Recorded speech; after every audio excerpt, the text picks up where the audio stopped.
What's up, everybody? Welcome to this incredibly special episode of The Driveway. Thank you for listening. Thank you for watching. If you're watching, you're going to notice some new faces around the table. And if you're listening, I'd suggest going to watch because you're not going to want to miss these faces. We'll start with Dave because you know him, you love him. He's our guy from California. He's part of the core four of The Driveway. Yeah. Dave Underkoffler. Good to be here for representing Autolist. Got my branding right here. So we're going to just keep that front and center. Autolist, a sister site to CarGurus. A sister site. A similar car shopping app. And I normally like to introduce people by name and title, but I don't want to mess anyone's up. So introduce your own titles as part of it. Jack of all trades, editor-in-chief of Autolist, but then do some EV stuff for CarGurus, do some videos for CarGurus, all kinds of other stuff. You're all over the place. All over the place, yeah. Dave is a special part of our team. But I'm now, special. so that's the U.S. crew. Now we have some additional folks some imports. It's exciting. Yeah. It's exciting. To my left, smiling, happy, ready to go, is Cam Tate. Cam, you go by Cam, right? You can go, call me Cam. I'm perfectly happy with that. This is Cam Tate. Tell us who you are. Well, hello, everybody. What a real pleasure it is to be on the CarGurus podcast. So I'm Cam Tate. I'm the digital content editor at Pistonheads.com. So that means that I write articles, I do reviews, but I also do our social media. I make TikTok videos, I make YouTube videos. But so far, I've yet to appear on something CarGurus related. Really? So I am beyond excited, particularly with the topic that we've got today, where we're going to be talking about some future classics. I can't wait to sink my teeth into this. Yeah, so you're all over Pistonheads. You do such a great job. Thank you. I don't love being seated next to you because then the comparisons are that much clearer. The bar is high. Pistonheads is another brand under the CarGurus umbrella, like Autolist, for those who don't know the ecosystem. Last but not least, and definitely not least, because this is my boss. Right? This is Dave and my boss, our leader. So if you like what we're doing, really comment and like and share this one around. This is going in our performance reviews. Yeah. So leadership knows we're doing some good stuff. Chris Natman, what is your title? What do you do? My title is excellent. I am the Global Director of Editorial Content at CarGurus. It's a big title. Nice. Big title. So the boss is easier. Yeah. And I run content for CarGurus in the UK, so YouTube and written content on the site, kind of like Dave does with Autolist and you and Matt do with CarGurus.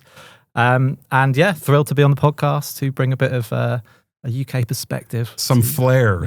Even, Cam, if we are outside the core four. Which I don't know about you, but that cut deep. It did. Well, you know what? I'm going to say it feels like a privilege to be even sitting in this seat. So it is. That's Natalie's seat traditionally. Yeah, I know. I'm sorry, Natalie. Yeah. Best of luck to Natalie out on maternity leave. Hope she's doing well. Exciting times. A week away from having their first child. Very exciting. Yeah. You guys are our very first guests. You're guest 1 and 2, or 1 and 2. You're the first guest we've ever had. So our thousands and thousands of listeners, I want them to get a quick understanding of who you are. So I want to do a very quick-fire question. Cam, what was your first car? Oh, no. My first car was a Hyundai Accent 1.3i from 2002. Wow, that's a tough one. It was. I bought it on my 17th birthday for £600. It had 12,000 miles on the clock. It was owned by a little old lady, and she hid everything she could find in those 12,000 miles. 12,000? That doesn't seem like that many. 12,000 in 8 years. Wow. Okay. Incredible. Barely any miles. And it was only how many pounds? £600. 600 pounds. Why was it so? That seems cheap. Because it was a Hyundai Accent 1.3i. That's why it was so cheap. Is that like a tiny little engine for? No one would buy it. It's a tiny engine, but it's incredible how they managed to squeeze so little power out of it. So I think it was producing 84 horsepower. It lost a good 40 of them in those 8 years. But it did the job, and I sold it for £650. Wow, 4 years later. The best. That's a pretty good best car. If I have a kid, or I do have kids, but when they are driving Your next age, one. That's if I have another one during this podcast. That's a great first car as a parent because you're like, it's so underpowered. How much trouble could that kid get in? Knowing the way I was in trouble with it. Cam tested I just it. I like the idea of a very weak first car for kids. Like my wife's first car, her dad got her this it was like an old 70s Mercedes-Benz diesel with like Again, 80 horsepower. It was huge, super slow. So if she or her sister ever hit anything, they're fine. They can't speed in it. It goes like 60 miles an hour downhill. I'm like, that is the best first car. And the great thing about the Accent too is it had such a long bonnet that if you did hit something, you could just get out. You were going so slowly before it had crumpled. Like that. All right. So Quickfire, that took a little longer, but that's what a podcast is. It's conversing. We're having fun. Chris, first car. Renault 5 1.2 TR. Registration F965 TGL. I doubt it's still. We don't know what any of those words mean. Those were just a bunch of numbers. So the Renault 5 just been relaunched as a electric car. Very cool electric car. 5-star reviews everywhere. Yeah. Mine, not electric, obviously. 1.2 cool. Petrol. Not 5-star reviews. Is this like a sedan, a hatchback? Like what size? Super mini. So like Ford Fiesta. Like tiny. Okay. Yeah, small. Okay. Yeah. Very cool. Yeah. Slow. Small, French. Are they chic. cool? Maybe like now. Do they have street cred in? Are they a potential future classic? So they did a turbo.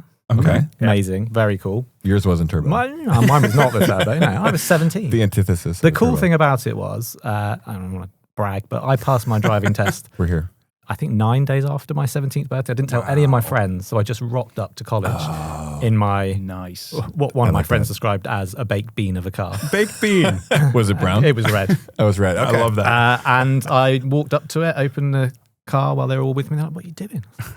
Pass, guys. Let's go. And we were off. Hero. Wow. So it didn't really matter. Like Cam said, it doesn't matter what it is, does it? Right. Have you ever felt cooler? That's true. That's so true. Have you ever felt cooler than that moment? Or was that like, not that you've peaked, but like, was that your peak? Because that feels pretty cool. This is quickfire. That's a big question. I know. You can think Have on I it. ever felt cooler in that moment? I'm going to start with you on the next one. What's your current car? I have a Porsche 996, which is a future classic. He is the boss. Current classic. Yeah. Yeah. Great. Cam, current car. I have a 2005 Ford Fiesta ST 150 for people in Okay. What's the 150? Is that different than the normal ST? 150 horsepower. It's just kind of what people will kind of know as the generation of car. So the first ST, my generation, is known as the 150. It had 150 horsepower, 2-litre naturally aspirated engine, 5-speed manual gearbox. Love it. You basically doubled the Hyundais.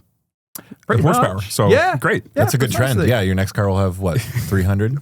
That's pushing it a bit. Oh, okay. Let's not be ridiculous. Let's not go crazy here. You've both moved up in the world. I love it. Yep. One more. Back at you. Sure. What is your dream car?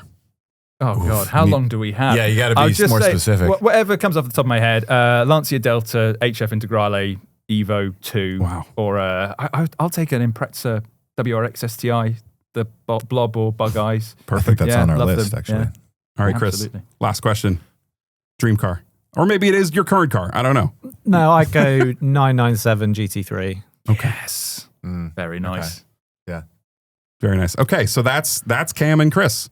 Dave, you don't get to do it, and neither do I. This is the point in the podcast where I point out how cold it is in here. I can't believe you're in short sleeves. I actually brought props or a tool to deal with the chill. If you'll just give me a minute. For those who don't know, we can almost see our breath in here. It's really chilly. It's that You know cold. what? So just It's keeping you fresh, though, isn't it? Yeah. Yeah? I'm on point. I'm thinking about branding the studio, maybe the refrigerator, I the can't freezer. hear myself, but I brought branded swag just to stay warm. Wow. We're just gonna. Okay. It's not that cold. It's that cold. yeah. Well, I'm from California. So Dave is from This is LA. cold. Yeah, this is cold. Southern California. We're just gonna bundle up. We gave you guys a really nice Boston day. So Yeah, it's you're warmer. welcome. I think it's actually warmer here than it is.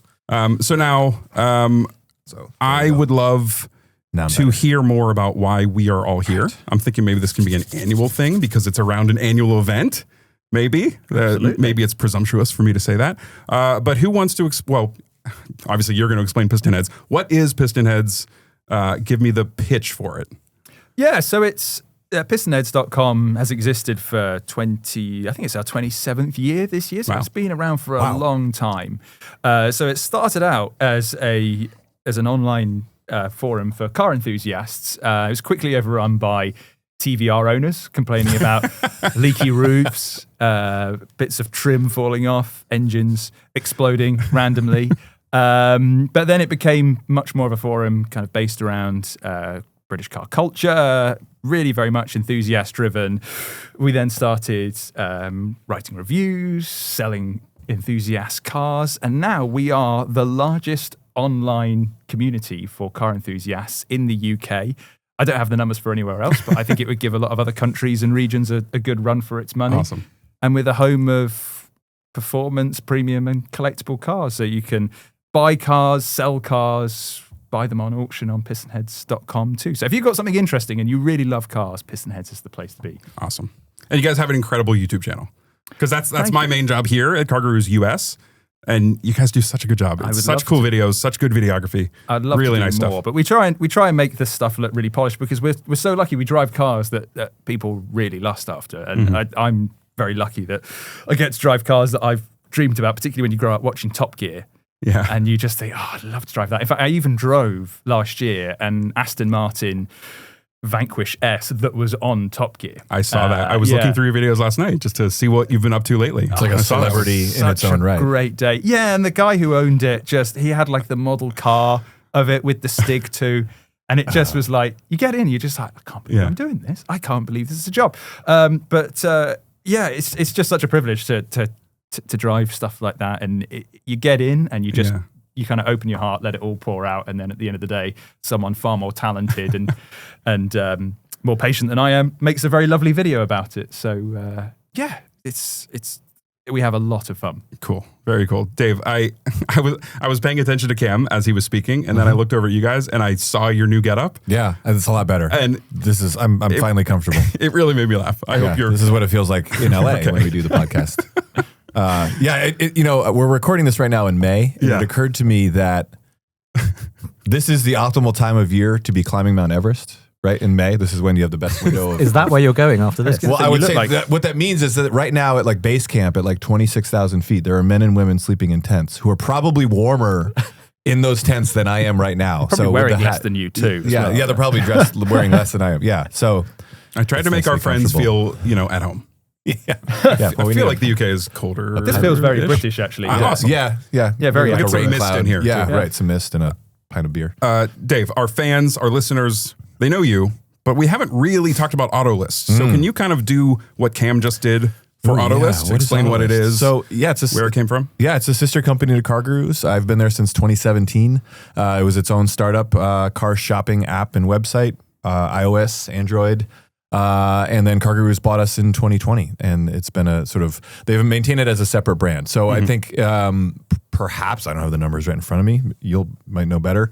I would say the Autolist audience, probably a higher percentage of them are more skewing used cars. And then there's some certain things that we do on the app that are a little different, sort of the way we approach it and layout and things like that. We offer, certain features that CarGurus doesn't, but I think they coexist very nicely, the two apps. And it's great.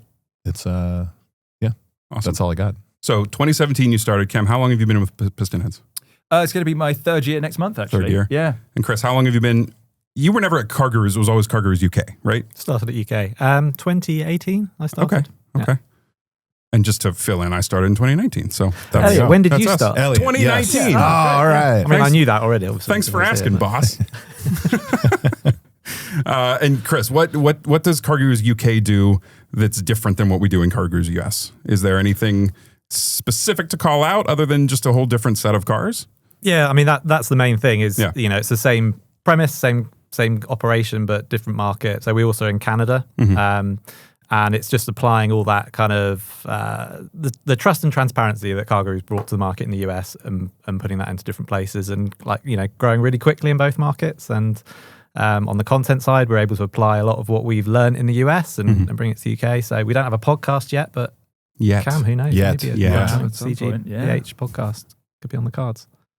Only if we can get a really nice studio like this. I'm feeling very spoiled at the moment. Yeah, this is pretty swanky. We're just trying to look the part. You're going to be in like your broom closet, exactly. Like doing like a very basic setup. If you're not worried about video, a broom closet is actually a great place to record audio. It really for audio, is. yes. Yeah, that's true. Yeah.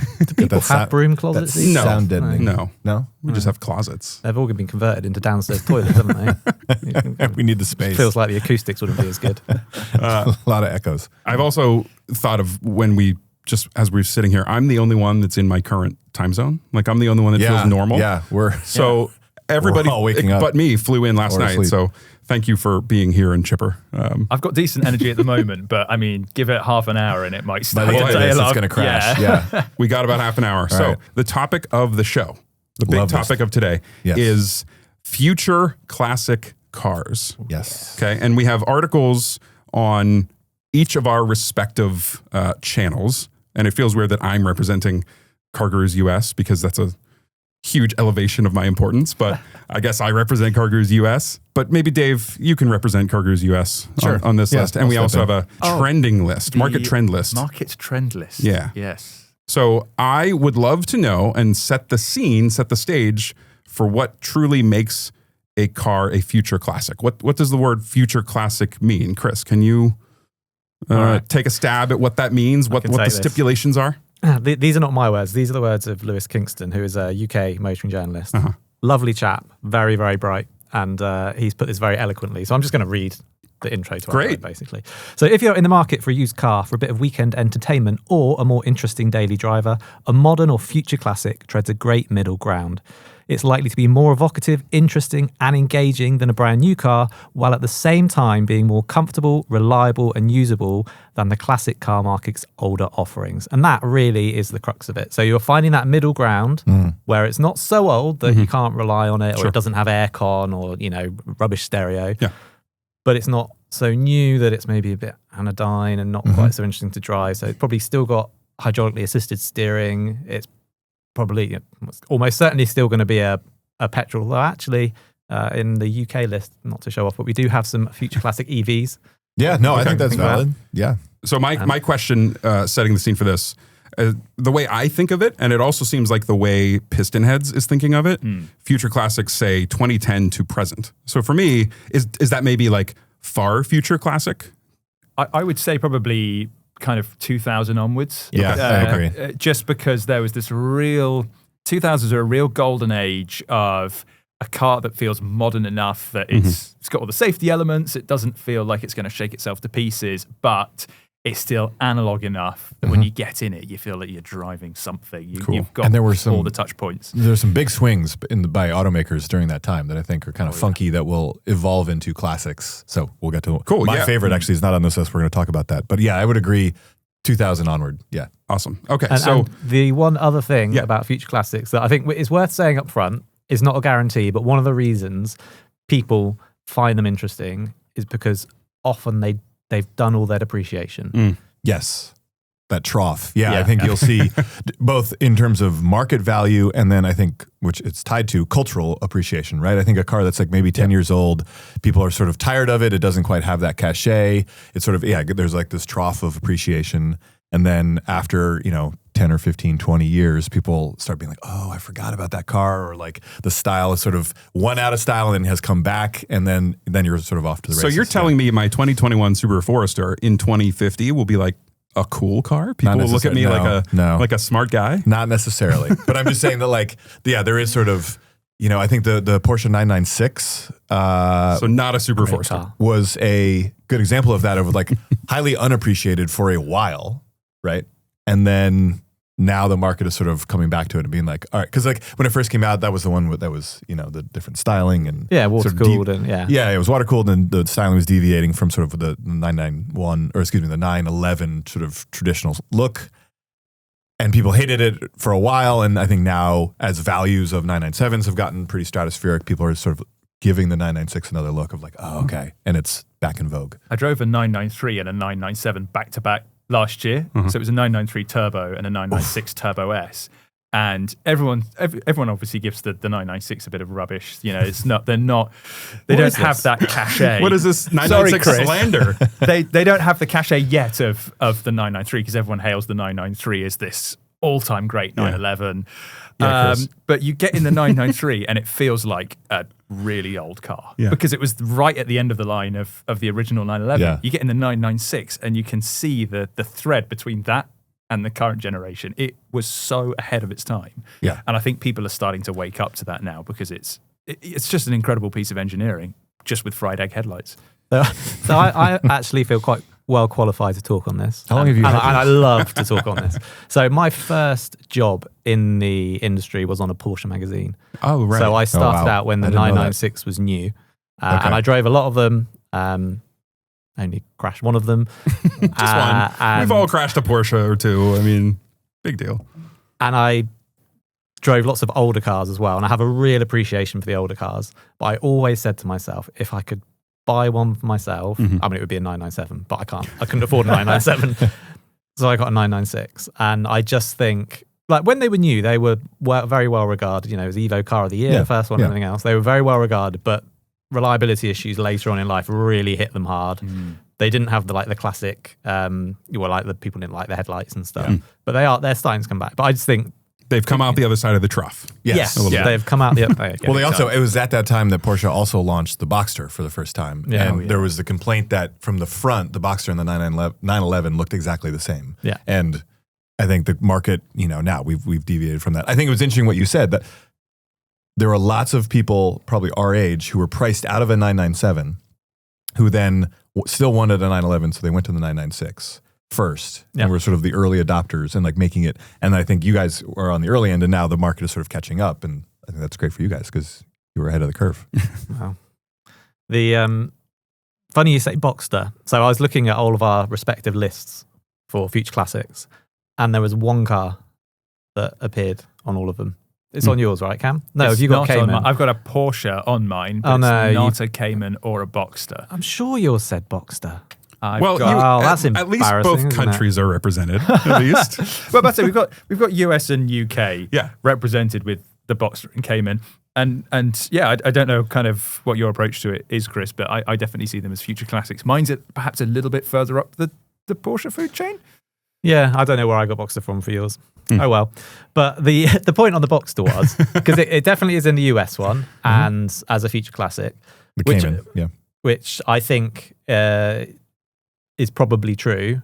They're interesting. They're a bit like the 924, 944 was back in the day, where they've become so cheap that you've got to be a little bit careful for cars that have not been maintained because the running costs can still be very high. But if you get a good one, that's such a good way to get into a future classic, I think, that's really enjoyable to drive. I won't talk about Porsches all day. But I mean, that's it. You can get a 986 Boxster for dirt cheap in the UK. What does dirt cheap mean? Dirt cheap? Oh, you're talking sub £10,000. But should you? No, you can get a 986 Boxster for sub £5,000. That's the one where you go, probably shouldn't do that. There's a reason you really it's so know cheap. what you're doing. Right. But the sub 10K ones, I think, probably aren't too bad. A lot of people really take care of them, and you think for that you're getting a flat six, good amount of horsepower, Porsche's handling, Porsche looks. It's unreal. You could say you own a Porsche. Yeah, precisely. Yes, this was a car that was inspired by the 550 Spider. It's a really, really beautiful little car at the end of the day. And so I absolutely see them at some point gaining momentum because they are so cheap at the moment. What about starting prices here for a Boxster, early Boxster, 986? That's a Dave. Well, I'm looking at we actually have the Cayman on our list, although I think we could use that. Those are interchangeable, I think, for the purposes of this list. Some people are probably like, no, they're not. They're totally different. I think pricing-wise, I would imagine, and sort of image and feedback and sort of everything you're going to get out of the car, I would say they're very similar in this generation. Pricing, so this is looking at, there's still, these are Caymans, and these are Caymans on the West Coast. I mean, these are in pretty decent shape, and they're $44,000. So it's not, a super cheap bargain play yet. But these are also 2009, so you could go older and save some money, go higher mileage. But, again, there's a reason these cars get cheap, and sort of go into that with your eyes open. Yeah. It's also like, what are you trying to get out of the car, right? If you are okay with that, taking a little bit of a risk on the reliability, Porsches are pretty reliable cars as a brand. They just get a little expensive when those repairs come. But you're getting like you said, you're getting a Porsche, right? Yeah. And maybe the values of those cars increase, so you're okay putting more money into it because the value of that car is increasing, right? Like, I think that's always a question of some of these classics. Is it good money after bad, or is it worth the investment of keeping them going? Because whenever you turn around and sell that car, you're going to get all that money back because the values are increasing while you own it. Sounds very much like a conversation between me and my wife. I've had this exact conversation with my wife too. As the owner of, I'm into like classic SUVs. So I have an '88 Toyota 4Runner. I don't know if they have those, the ones with the removable roof. Yeah. Very low mileage for a Toyota. It had 68,000 miles when I bought it. It was 30 some years old. I've had it for a few years, restored it. And that's one where I felt comfortable buying it and then putting money into it because I'm sort of on the upside. The values are increasing. So anything I put into it, I will get back out of it. Mm-hmm. And I did that. I've had a couple old Toyota Land Cruisers that just out of sheer luck, I bought just because I thought they were cool. And then the market went nuts on those in like 2019. And then during COVID, people and so the one I had during the time, I mean, I did all right. I bought that thing for nothing, put like good money and like did like a complete restoration on it. But sold it and was able to pivot into the Land Cruiser. I'm just curious, when you say you did the restoration, are you doing the work? Like, is that a weekend project? Like you're in there doing it? Yeah. This was cool. pre-kids, and then when we only had one kid, so I had more time. Yeah. But yeah, I mean, it was I didn't repaint it, but that completely restored the interior. Wow. Didn't rebuild the engine, but upgraded lots of stuff. Put a lift kit on it, bigger really tires, cool. wheels. Yeah. We should say that don't treat any of this as buying advice. Like, oh no. What happened to Dave happens like once, and then the next 10 times you lose money. Yeah. But that's true. I mean, it's like also like, what are you into it for, right? Are you into this being like, look, I'm okay, I'm going to lose money because I'm enjoying this car and driving the heck out of it, and that's a smile and that's worth the money? Or is it, I just think in our financial picture, I have to have some sort of financial justification because I have 2 kids and a wife and a mortgage, right? So I need to know that if like something goes wrong, I can turn around and sell my car for about what I'm into it for. Sure. We've talked a lot about the lists. I just want to note, wherever you're listening to this or watching it, these lists are going to be linked either below in the YouTube comments or in the show notes on the podcast platform. So they will be there to peruse as you so choose. Is there value in just running through what we have on the US list? Yeah. And then Let's do it. And then Cam can run through the Pistonheads list? Yeah, let's do it. And then I'm down for that. Chris, there's 50 cars on the UK list, so you can choose a few. We went to town on our list. We won't do all 50. We don't need all of them. Half of Americans haven't even heard of most of these cars. Yeah, so we don't need to go too deep there. But I will run through the US list, and then Dave, I think you mentioned something you would put on in place, so we can go from there. So I'm just going to quickly go through this here now, and I'm not going to do years because then I'd have to scroll. No. Cadillac CTS-V Wagon. Woo. So cool. I got a speeding ticket in one of those. The Dodge Durango SRT Hellcat / the Jeep the Jeep. So this is where I would cut, but I don't like to. Nah, come on. The Jeep Grand Cherokee Trackhawk, the Ferrari 360 Spider, the Ford Bronco, the Ford F-150 SVT Raptor, the Hyundai Veloster N, Jeep Gladiator, Toyota GR Corolla. So that's one of those fresh cars that we're calling a future classic. I just said that. The Porsche Cayman S and the Subaru. God. As a Subaru owner, I'm going to VO this whole Elliot, the only one who is on his own time zone. Remember that, right? Right.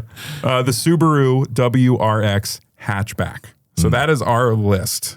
So Dave, what stands out there that you like? List. What do you want to put in there instead? What do you think doesn't belong? So I'll pull out 2 that I like. That it's a good list. I don't disagree with any of this. I will note that when it says Ford Bronco, they mean the new generation Bronco. Sure. If you don't already own the old school classic Bronco, sorry, the ship has sailed. Those things are so expensive now. Whether it's like a honest restoration, or if now they're also, there's like this sort of resto mod trend where they're dropping Coyote 5-liter Ford V8s in them and selling them for $150,000, $200,000. Wow. It's cool if you have the scratch. But anyway, I love the CTS-V wagon is on here. Like I said, I literally was test driving that when I was a car reviewer at LA Times. Got a speeding ticket. It's one of those where like, it was a long, flat, curved road, and I could see a car parked way, way, way off in the horizon, and I'm cruising. Yeah. And I'm like, if there's any chance that that's a cop, I should slow down. Probably and it was not. a cop. And so he pulled me over, and he was the typical like, do you know why I pulled you over? I'm like, yeah, I'm probably going a little fast. He's like, do you know how fast you were going? And in my head, I'm like, sir, there is a like 50-mile-an-hour spectrum that you may have gotten me on. I don't know. It was all above what I should have been doing. And I was like, so I just played dumb, and he was kind and I got a normal ticket. Yeah. I earned it. It was my fault. But anyway, in one of these, so this is a CTS-V wagon. This is basically a Corvette and a station wagon have a baby. It's this. So you can get it with a 6-speed manual. It's supercharged, right? Within like an inch of its life, but also has practicality. Very cool. I think it is. They sold in small numbers. They were appreciated by many, but bought by few, which I think then lends itself to being a good classic in the future of like finding a clean one that hasn't been beaten within an inch of its life, hasn't been wrapped around a tree. I think those values are going to appreciate. I think they are very cool. And then the Hyundai Veloster N. I would say any Hyundai N. So N is like their performance division, kind of like AMG for Mercedes or M for BMW. I would almost say anything Hyundai N is going to be a future classic because they are underappreciated today. They are not selling in particularly high numbers, but they have all the ingredients of a very fun car, a very cool mix. Hyundai actually hired away Albert Biermann, right? The head of BMW's M division to tune these cars, right? So they're done right. And I just think that's something that maybe you're thinking Veloster N today, you're like, whatever. In 15 years, that car is going to suddenly become very cool. We're going to appreciate it a lot more than we do today. So I'm glad those are on there.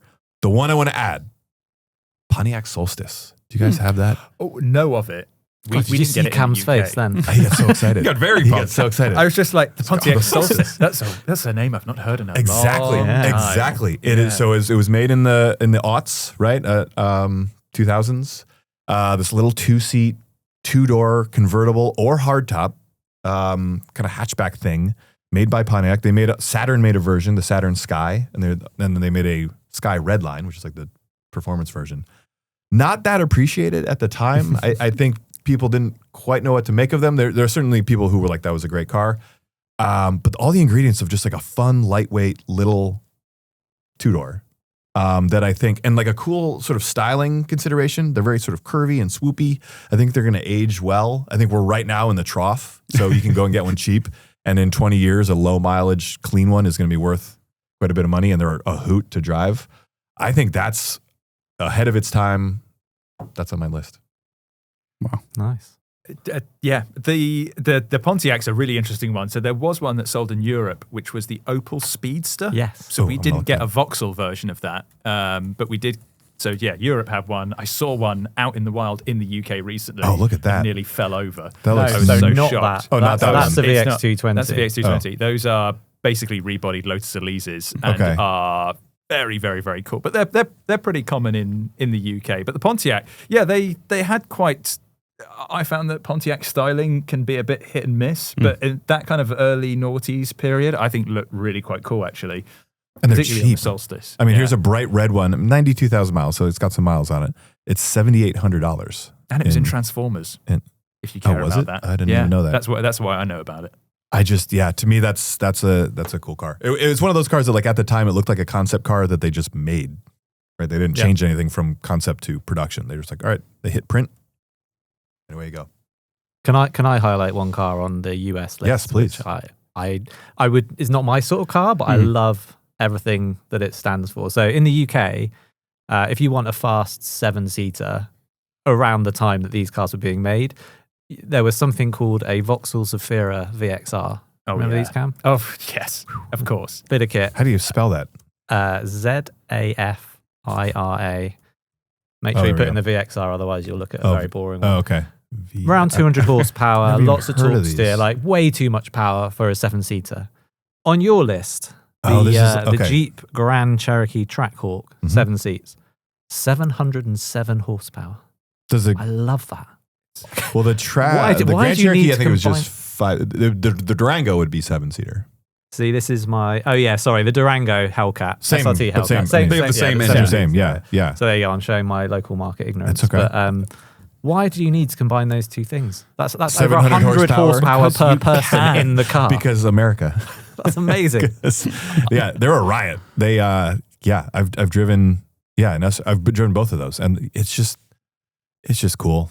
It's just like it's cool. There's no justification for it. It's the typical muscle car, recipe. Put a huge stonking engine in a very normal otherwise car. They sound incredible. You will piss off every neighbor in your block. I don't know if I don't think I could get it in it. My wife would be like, "What did you do?" But there's like that, just like raw, emotion to it that you're like, and sometimes all you need is just, it's cool. That's justification enough. Yeah. So on each of these I get it. listings, we have what's called listing shelves. So you can see local to your area what is available. So Dave, I see a 2023 Dodge Durango SRT. Is that too new to be considered a future classic, or is this one of those No, where? I mean, I think any of these could be. So I see 20,000 miles for 57,000. And it's the SRT Hellcat. It says SRT 392.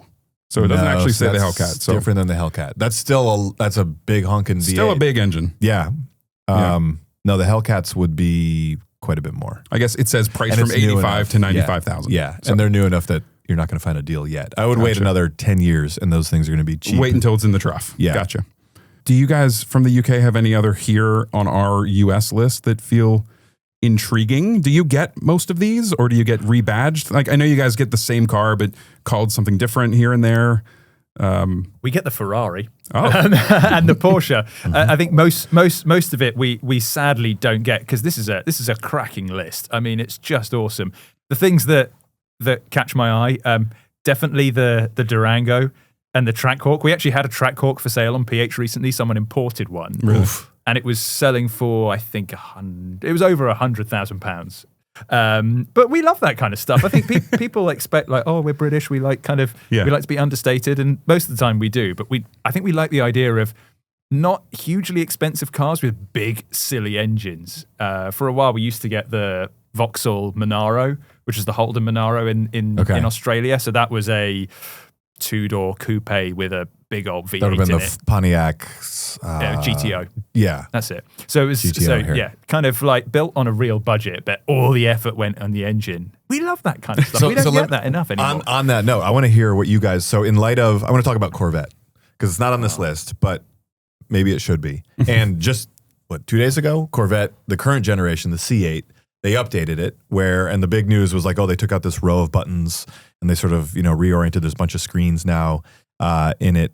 I want to know, what is the impression of the Corvette in the UK? Do you see them? Do they sell them? Do you have to import them yourselves? Do they have right-hand drive versions? And then do you ever see, talk to me Corvette, explain the Corvette within the context of the UK.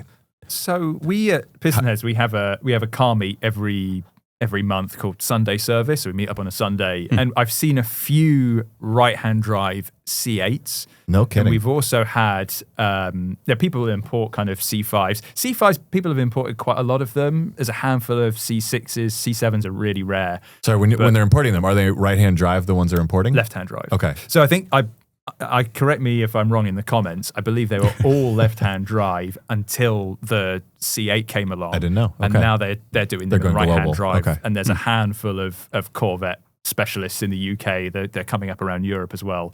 Obviously, the Europe ones will be left-hand drive, but we have our own right-hand drive ones in the UK.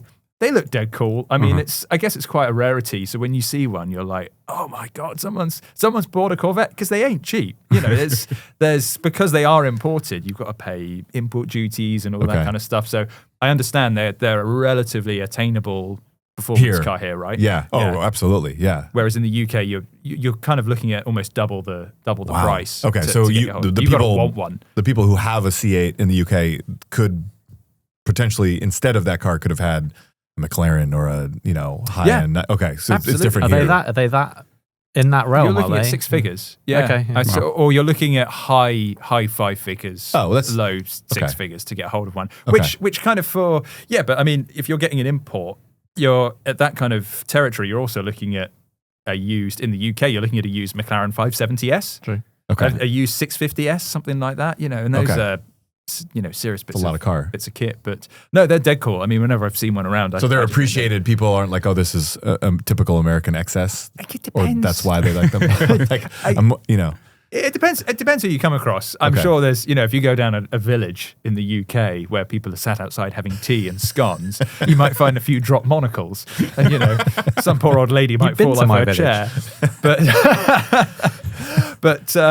But else, in a place like Pistonheads, we're an enthusiast group. We just like all that kind of stuff. So if I see one, I think fair play. I wouldn't have seen one otherwise. So Could you reasonably drive one around on a daily basis? Like, they're huge. Do they feel even larger? we've got a lot of. I mean, there's a lot of cars are really big anyway. Okay. A lot of new stuff. So driving a new car in the UK is just terrifying, full stop. Hence why you need a modern classic. It's a little bit smaller and a little bit more accessible. A couple years ago, Chris, I'm sure you remember we did a video, like a co-video between UK and US CarGurus channels, and it was the best-selling car in the UK versus but compared to the best-selling car in the US. And the UK team came here, and we had an F-150 Raptor for them to drive. Granted, that wasn't the best-selling, but it was the F-150 we could get, and we just happened to have a Raptor. And what was the car that it was compared against? I don't remember. It was a Vauxhall Corsa. Yeah, so tiny, subcompact, super mini. Fit it in the bed? Mini. Yeah, you can put it in the Pretty bed much of could, the Raptor. Yeah. And making the thumbnail, we tried to do it to scale by like sizing up the wheel size, and it just looked wild. So like that to me is the comparison between the typical American car and the typical UK car. So I don't know if that's still valid. I know you said it's new cars are bigger than they used to be. I mean, in fairness, we now think the Vauxhall Corsa is far too big for what it is. So, Polo's as big as a Golf, etc., etc. But that's a bit geeky UK car nerd stuff. Hey, that's who's listening, right? Maybe not UK people, but car nerds. Cam, do you want to go through your Pistonheads list? There's fewer options, and you have it organized differently. Yeah. Now, here's what I want to know. Elliot, are you going to be putting thumbnails of all of these cars up while he rolls through these? Because half of these I haven't heard of. Especially, And for context, for our listeners, I mean, our listeners can't really see it, but those who watching might appreciate the visual. Yeah, I always, that's what takes the most time in editing. So I'll be sure. Yeah, I'll be sure to do I just it. made a lot of work for you, but it's going to be worth it because I'm like, what is, No, we have to do it. So this, a lot of our episodes have a visual element. So always a good idea to check out the YouTube or the Spotify video is where you can see these. So what I'll do is I'll run through this and I'll give a little explanation as to what it is, why it's significant, and just think about this as you're as you're going through this list. At some point, these cars are going to be eligible for import in the US, right? Can you do a quick, what does that mean? What are the stipulations? So as far as I understand, there's a 25-year rule in the United States where it has to be 25 years or older for it to be eligible to import into the States. Okay. There are some very specific exceptions. So I understand that if your car is very rare and would attract a crowd, there's a rule called show and display. I'm not hugely familiar with it, but I know some people have imported the likes of a Mercedes CLK DTM on that. They only made about 200 of them, but they're ultra rare. I think it limits the number of miles you can drive it every year. You can't just be, if it's a show and display, you couldn't just use it as your daily driver.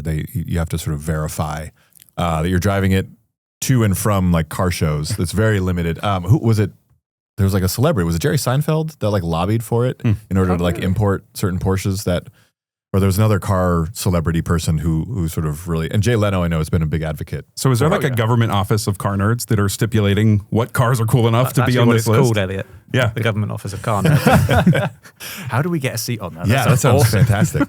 No, the 25-year-old, it's great because every year there's like a list of new cars that are now, not new, but additional cars that are suddenly eligible to bring to the U.S. And they don't have to have been federalized, so they didn't have to go through crash regulations and such. Although, as a California resident, the 25-year-old rule does not exempt you from emissions. So you may still have to, you can bring the car in, but then if you want to register it, you may still have to jump through all the emissions regulations of California, which is actually, speaking of Jay Leno, I think he is advocating for a state law to change that, to give exemptions sort of to line up the 25 years because...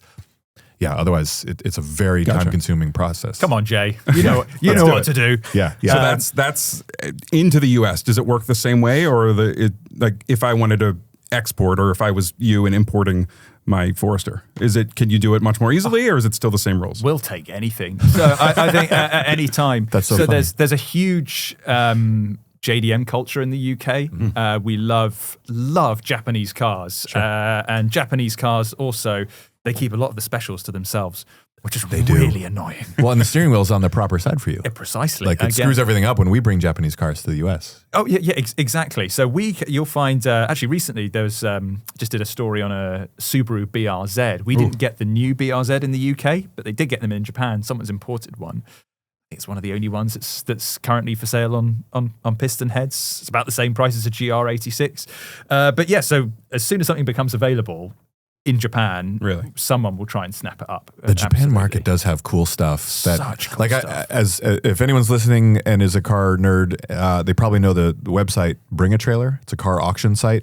Don't go on there if you have disposable income, because it will you will find whatever random car you've always been into that you never knew you wanted and could afford, and they're on there. But right now on Bring a Trailer, there is a Mercedes R129, the SL, but an SL73 AMG, wow. which they only made, I don't know, fewer than 100. So basically, they took the SL600.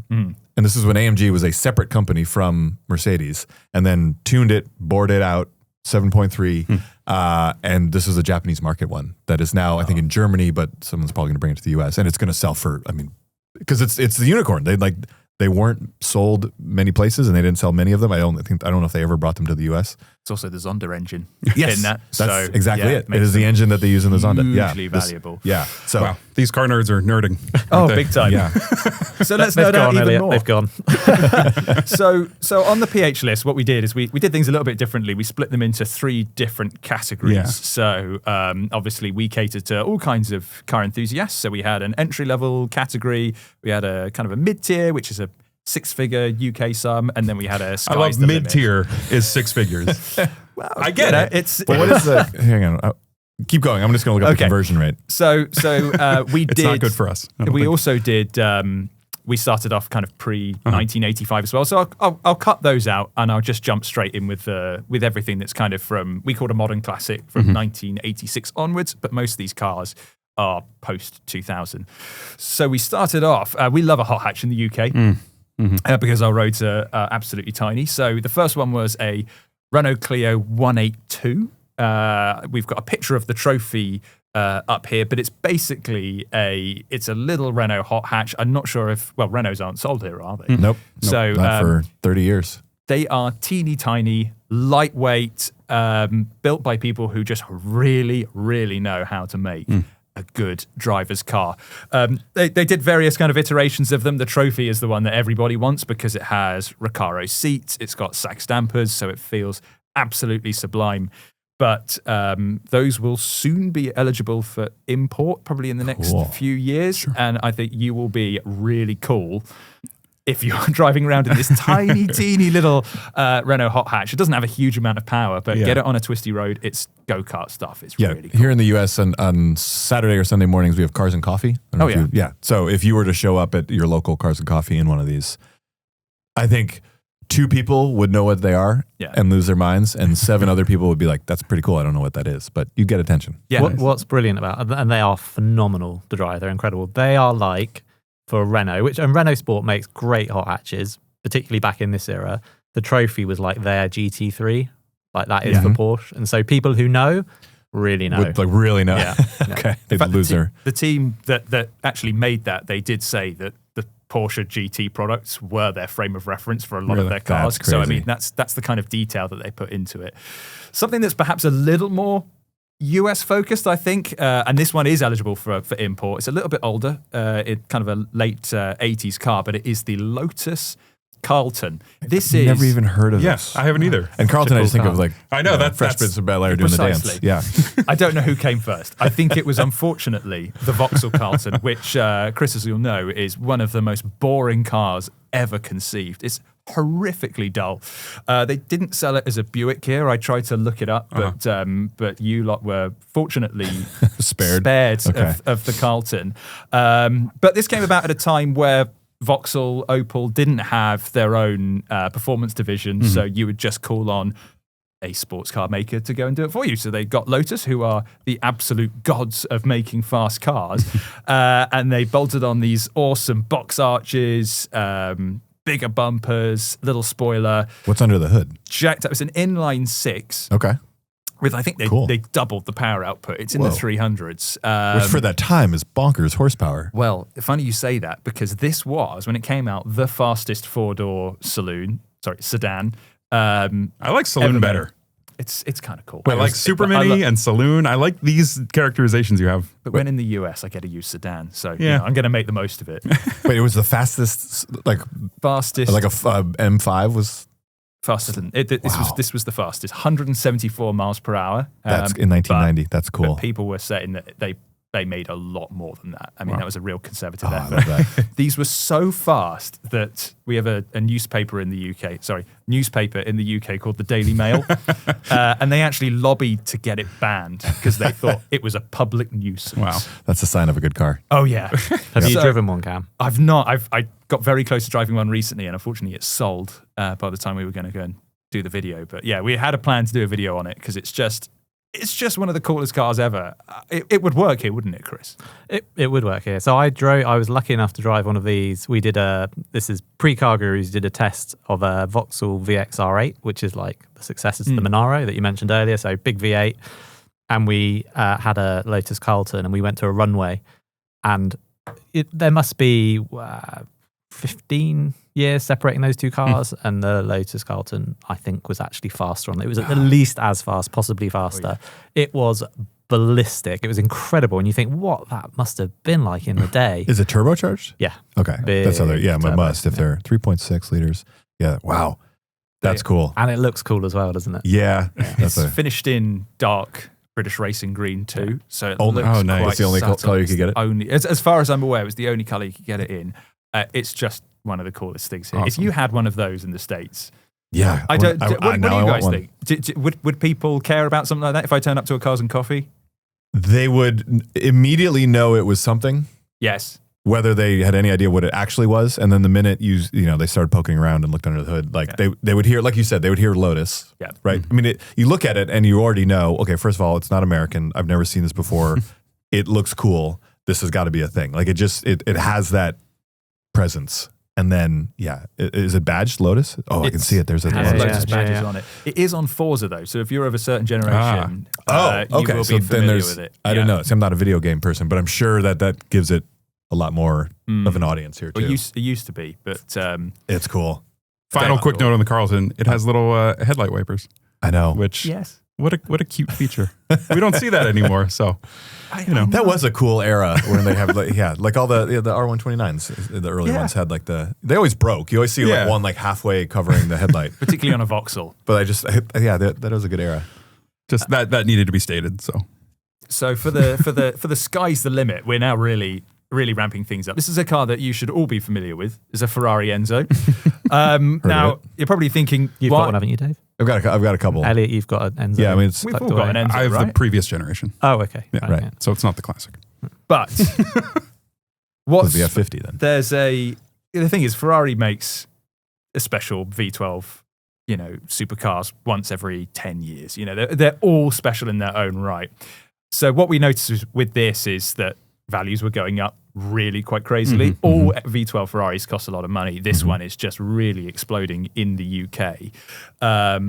But what's interesting to note about this is the car that came after it, the LaFerrari, was a hybrid. And so those are hybrids of that age. A lot of them are sat around not doing anything. So if you go and buy one, I'm not going to say it's bricked, but it might need a little bit of work to get it functioning again. I love you say a little bit of work to the tune of like $100,000 repair It might be a bit more than that. It might be a bit. I was at the launch of the Ferrari F80 last year, and Ferrari were talking about a division that's been set up to look after old hybrids. So you'll be catered for by Ferrari. That's a cash cow for them. I'm sure they're licking their chops about the opportunity there. But as if, clearly money doesn't really matter at this kind of part of the spectrum. But the Enzo, I mean, it's iconic. It was co-developed by Michael Schumacher. Looks like a Formula One car. Has a glorious V12 in it. Just a hugely important car. I also, my impression was when it first came out, it was not sort of universally. I mean, it was like the premier Ferrari, so there's sort of a level of credibility it gets, but it wasn't like. I just feel among the car community, it wasn't as heralded maybe at the time as you might expect the best Ferrari to be of its time. Like, and I think maybe the F40 was sort of similar. Of like they turbocharged it and it was a V8. It was like kind of sacrilegious at that time, and now F40s are like the godfather of 80s supercars. So I just like, because the styling, they really kind of went out there. There's no wing, right? It's all sort of either, it's not active aero, but it's. I think there is a little bit of active aero on it. There's no like, it replaced the F50 and the F40, which were all wing in the back. I just think, so it was one of those that like maybe there was that trough for a little bit of appreciation and value. And then now, I mean, they're off to the races. It's insane. Just exploded. Yeah. So you have some prices on here.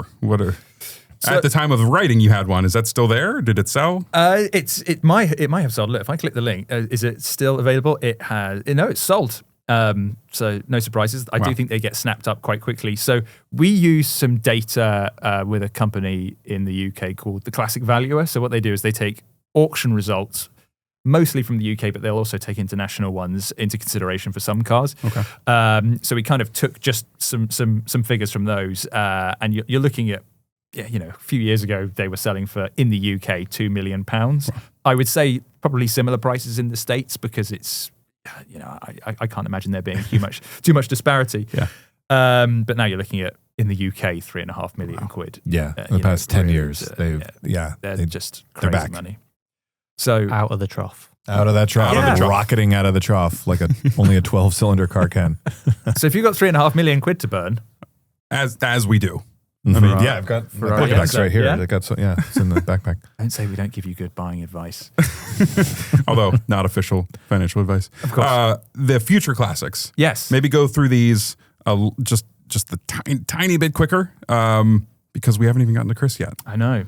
Well, these ones you'll probably be a little bit time. more familiar with. So we have something in the UK that you don't have here in the States called the Toyota GR Yaris. But I think you're all quite familiar with what it is. Incredible. I mean, hot we have the hatch. Yaris, or we did. I don't think we do anymore. Now It's we a have tiny little Toyota, and we have GR, which is the Yeah. sort of the tuning division of Toyota. They make the GR Corolla.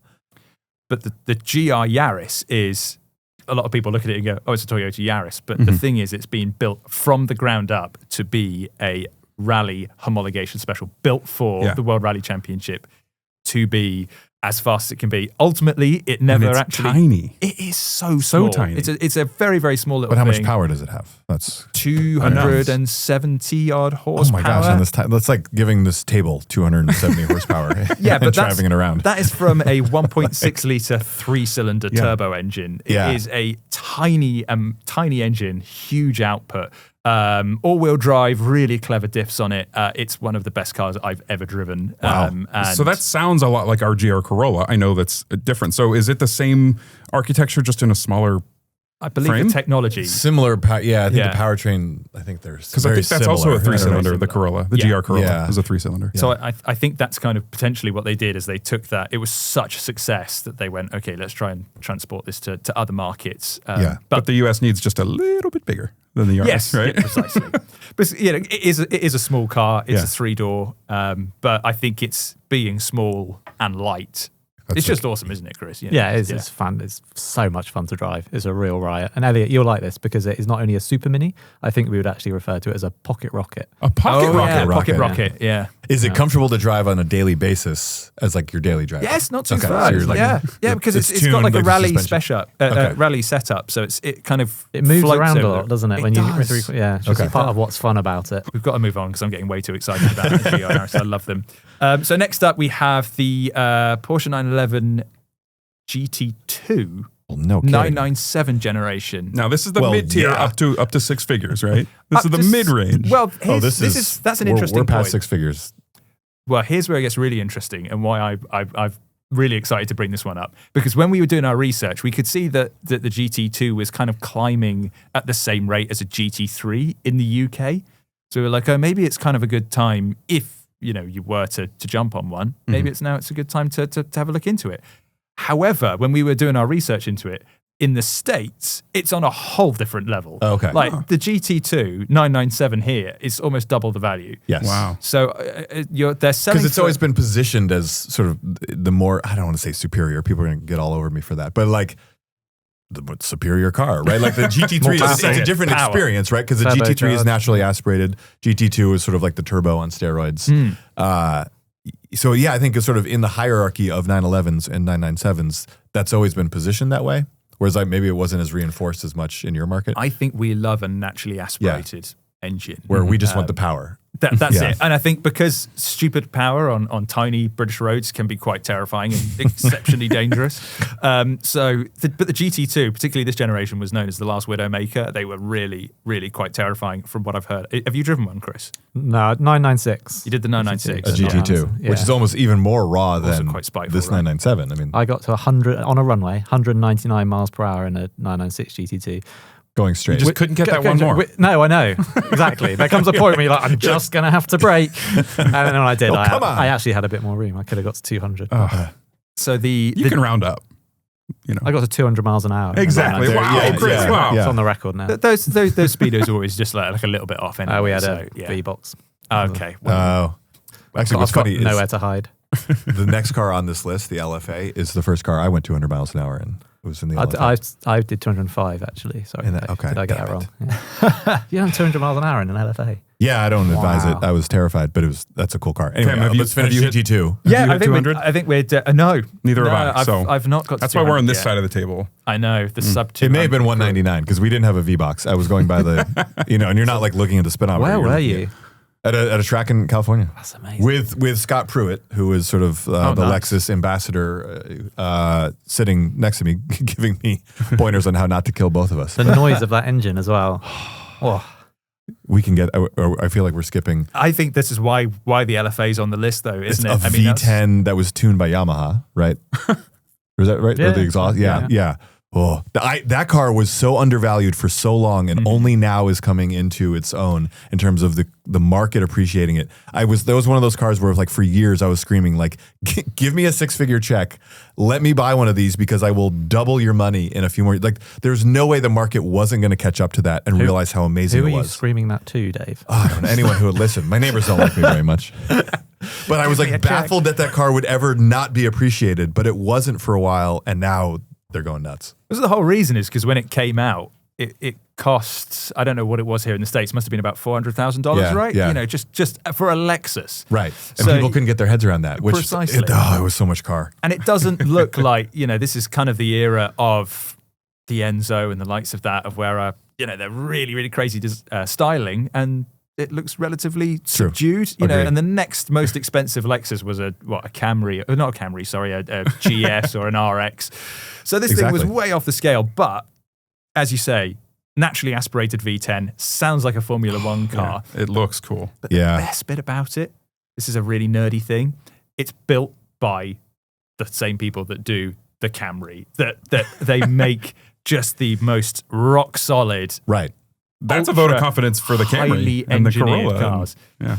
Well, that's yeah. the thing. Yeah, it's actually Japanese engineering. right, which doesn't get its due. I mean, everyone pays attention to Ferrari, but in terms of reliability and sort of execution, it's not as sexy, but it's But on par. engineering integrity My gosh. in Toyotas, I think, is... And was this the one that off with the the carbon? chart. Is it all carbon fiber? They had this like Carbon 3D body. loom. They ended up this was before you could 3D print stuff.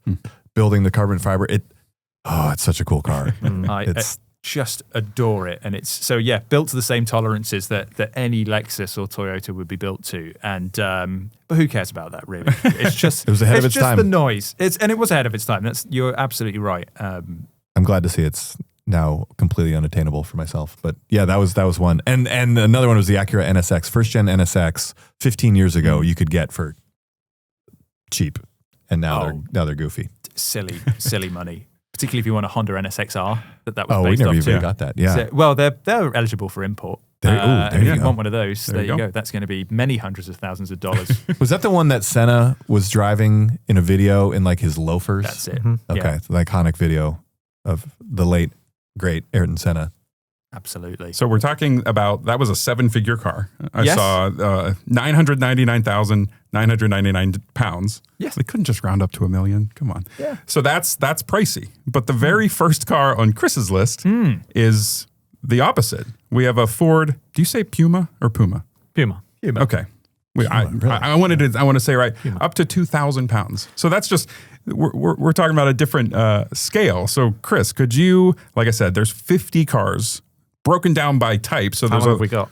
we're coming up on 30 it. seconds. We're coming up on it. So if you can pick a few to highlight, maybe one from each category, even that's a lot. I so won't do that. Yeah, a couple I'll that pick you're a few. thinking of. So so our list is very much geared towards some lower budgets as well. I love it. Even than Cam's mid tier, which I don't think we get close. Mid tier. Yeah. So the Puma is so it's a little coupe that Ford made in the late 90s, based on a Ford Fiesta's Super Mini, 1.7 litre, again Yamaha. Oh really? Engine, okay. yeah. Funky looking thing. The most fun little car to drive. Okay. They did a racing Puma version of it with more power and blistered arches and everything, which is awesome. But actually, even a standard Puma, it's a great thing. They rust, so you have to be careful. But if you are looking at a modern classic that's just going to be fun, inexpensive, really good. The other one I would say in the same vein, which you do get here, is the MX-5 or the Miata, which I'm surprised it's taken us this long to get to. Owned one. Awesome. Yeah, we talked a lot about the Miata in a previous episode, but all of us have a real soft spot for that one.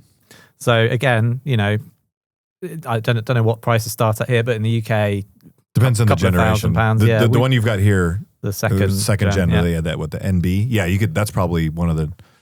It's talking about the trough, right? Because the NC is actually coming out of that's the one I had, the third generation. It's coming back into vogue. But yeah, you could probably get the little NC or NB pretty cheap. Yeah, and again, just simple, easy to maintain. Good, clean fun. Look out for rust, but good fun. Yeah.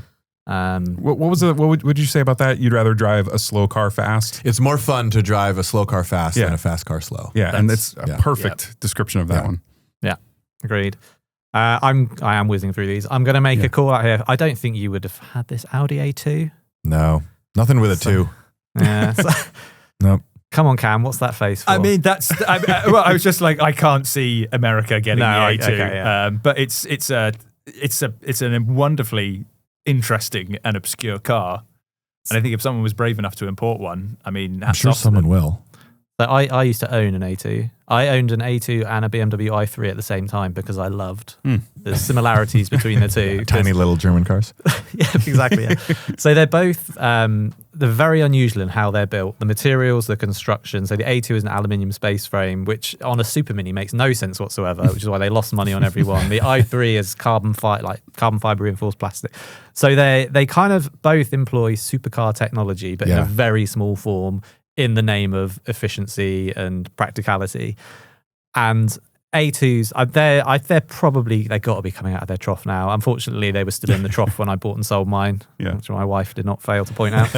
But they are very, very clever, cool, brilliantly designed at the same time as the first generation Audi TT. Well, this is such a cool time for Audi. Wasn't this also when they were trying to do what ultimately turned into the Bugatti Veyron, of just like they're working on, you start seeing these weird Audi concepts that, you can see the engineering and the design language and then the engine itself. Like it was a Piek? This is like his golden era of engineering at Audi. And they were taking some swings. This was and this is one of them. I didn't know I knew of it. I didn't know it had the aluminum and all that. That's pretty cool on a Exactly, which is why it's, there are so few cars where the designers take that mentality and it gets signed off. That's why I think that's. And I would imagine that many of them were just driven hard and thrown away. And because they last. They'll do 200,000 miles. So the ones that are left are probably that are in good shape are now more desirable because there's so few of them. Yeah, that's a cool car. We talked earlier a little bit about EVs and whether EVs could be future classics. And we have 5 on this list. EVs / hybrids. So we've 50 cars. So we've got the first generation Prius. We've got the first generation Nissan Leaf. We've got the first generation, you spot a theme here, Honda Insight, the Tesla Model S, and the Tesla Roadster. Okay. Interesting. I think of all of those future classics, I would probably call out the Insight, but I'd be interested if others have different opinions. Did the Insight come to it did, yeah. I think 7 people bought them and are like religiously obsessed with them. And they're like an interesting design and engineering thesis, not appreciated here. So maybe, I don't know. What's funny is I'm eating my own words because to me, a future classic, it helps it be a classic in the future if it is unappreciated in its contemporary time. And I'm saying, and I'm like, I don't appreciate it. And so I'm like, that's exactly the formula for in another 10 years, people turn around and say, you know what? The car was ahead of its They time. had It's pretty something cool. there. Yeah, they had something there. A good, one in good condition will be worth something. I mean, you're going to keep those wheels in good condition with that covered. Yeah, exactly. Yeah. I like that the Tesla Roadster's on here. I feel like that's one. Yes, I agree. Yeah. That will be a future classic. That car, I've driven one of those in anger on the small, windy Southern California roads. And man, You mean you were angry while driving it's it? a hoot. No, I was smiling. We're having an argument I was while you were... smiling. No, I was having an argument with gravity and trying to stay on the road.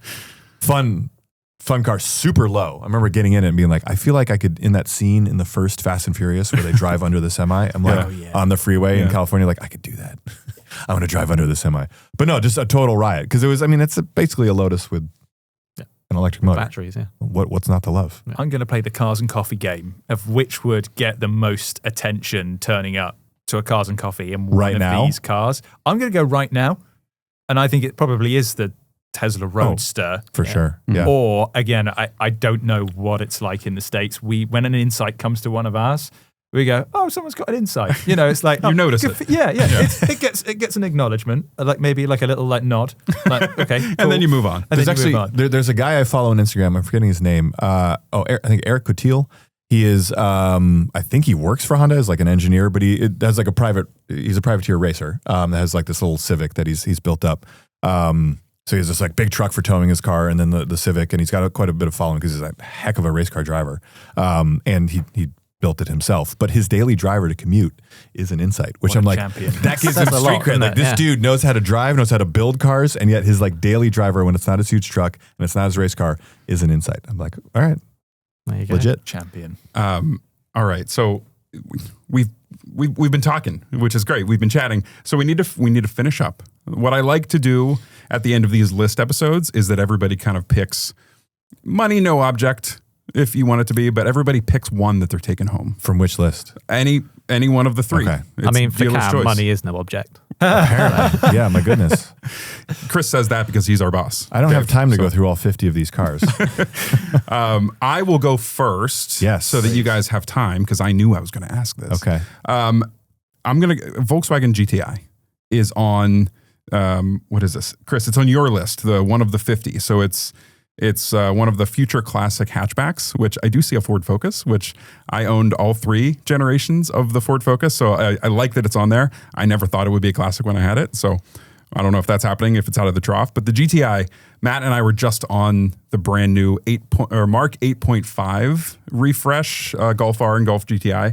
And Tanner Faust was there. Oh, cool. And drove us around in a hot lap to like teach us the course. And then we got our cars and we did our own laps. I'm not a good race car driver. I'm amazed they did the hot lap first. Usually they do that at the end of the day. It was like a sighting lap is what they call Okay. it. But he was driving it pretty fast, faster than I drove it. right. So I'm currently on a recency bias of the Volkswagen Golf. Love it. And it just seems cool. Oh, the one you have listed here is 05 to 08. What mark is that? Is that like Mark 6? five. 5? Yeah. The GOAT. Yeah. Yeah. Is that recognized as the one? Yeah, the Mark 5 is kind of Mark 1, Mark 5, Mark 7, I think are the real high points. And I had a Mark 5. Did you? It was a Well, you project did car the- that we built for with eBay. And, I love that series. That Cool. was so much fun. Yeah. Awesome car. Awesome car. I know the big news with this generation, 8.5, they no more manual transmission. No. Automatic only, No. which, seems to upset a lot of people, but it seems like the, well, no one bought them, so you can't complain if you Yeah. didn't buy one. yeah. So that's what I would be taking home, probably because of my recency bias, but man, what a car. Who wants to go next? Who's ready? I really like that Chris has a Carrera GT on his list, a Porsche Carrera GT. Just one of the coolest supercars ever, born out of a failed Formula One and Le Mans program, V10 supercar, really quite lethal in the early days, but they've now got tyres that can actually keep up and keep them on the road.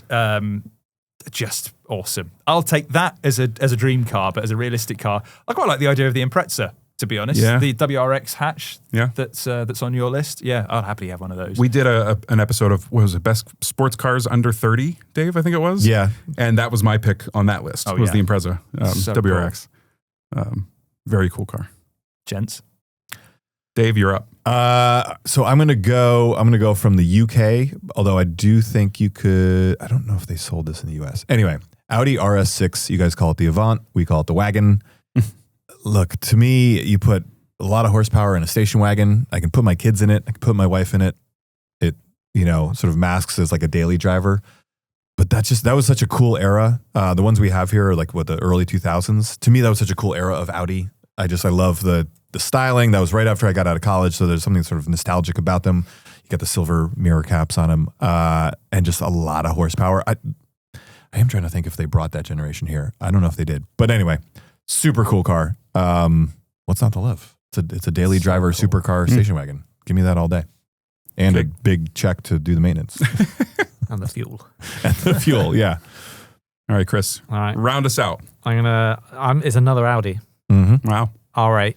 He knows what he likes. He knows what he likes. Yeah. I mean, or a 996, but early V8 manual R8, I think, has to be one of the prime trough future classics. Well, it's in the trough right now. Yeah. Yes, absolutely. I've driven, and has the gated manual. Oh. I've driven. They're fantastic, and they were so much better than anyone thought they were going to be. That alone makes them really noteworthy in Audi's back catalogue. Mid-engined, phenomenal, sound great. Like you say, the open gated gearbox. Cam, you did a video recently. Oh, it's one of the best cars I've driven. It was unbelievably. It's better than the new ones. Yeah, because hydraulic steering, so it drives a lot better. The clink of the gated manual. Yes, there's nothing more satisfying in the world. It's satisfying fantastic. gear changes. You're absolutely right. That is right at the bottom of the trough. And, go buy one now if you want one.